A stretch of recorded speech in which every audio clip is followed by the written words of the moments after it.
Assalamualaikum warahmatullahi wabarakatuh. My name is Tarisa Marta, and in this video, I'm gonna talk about one of the most important topic about environmental issues, that is plastic waste. Plastic waste has always been a major problem in environmental pollution, both land and sea pollution. The nature of plastic waste means it is not easily decomposed. The processing process is toxic and carcinogenic. It takes hundreds of years if it decomposes naturally.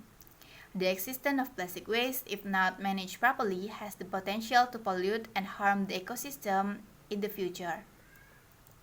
Based on data released by the Central Statistic Agency or BPS in 2021, it is stated that Indonesia's plastic waste reached 66 million tons per year.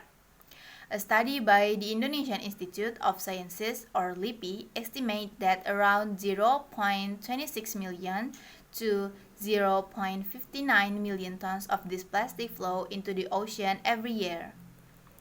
Marine debris is only part of a more complex problem, namely the problem of waste management. When examined further, there are four basic problems related to waste management in Indonesia. The first problem is the low capacity of local governments in managing waste. Since 1974, waste management by the central government has been delegated to the regions. Ironically, until now, the waste management has not been going well. In an effort to encourage good waste management by the regions, the Indonesian government has recommended waste management using the sanitary landfill method. However, in practice, a number of regional landfills still practice open dumping, which is simply piling up the waste. As a result, there is a pile of garbage that builds up and the possibility of landslides. Budget constraints has always been a classic reason for the difficulty of managing plastic waste using the sanitary landfill method by the government. The second reason is the behavior of the Indonesian people who don't care about the environment. The low awareness of Indonesian people towards the environment is a challenge in itself. BPS in its survey released the Indonesian People Ignorance Index in Waste Management on a scale 0 to 1. The index reached 0.72, meaning that 72% of Indonesians do not care about the waste problem. For this situation, providing education is very important. The third reason is the low industrial responsibility. The industrial sector in a broader element contributes to the increase in the quantity of waste. The resulting product tends to become waste after reaching the consumption phase.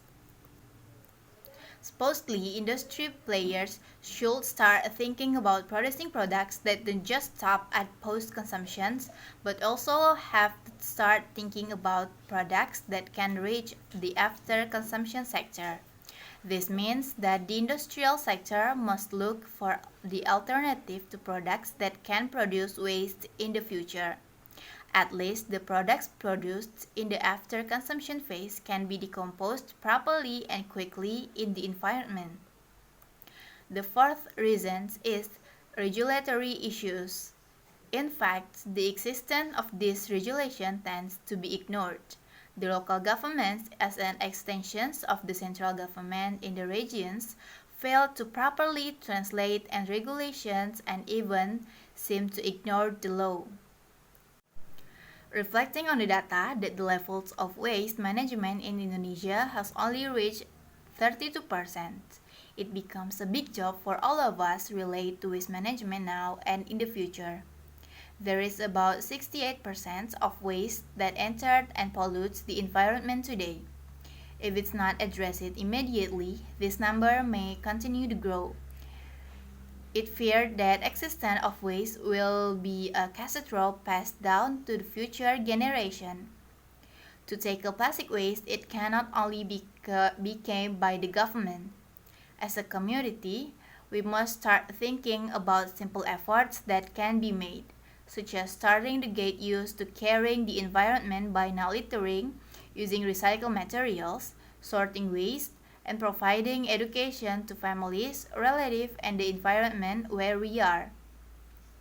If we carry out these simple efforts consistently and massively, It is possible that our beloved country of Indonesia will be free from waste and become a pioneer in a revolution in waste management. The government, as the locomotive of this nation, must also be committed in efforts to tackle waste, especially plastic waste. So that's all for me. Thank you so much for your attention, and Assalamualaikum warahmatullahi wabarakatuh.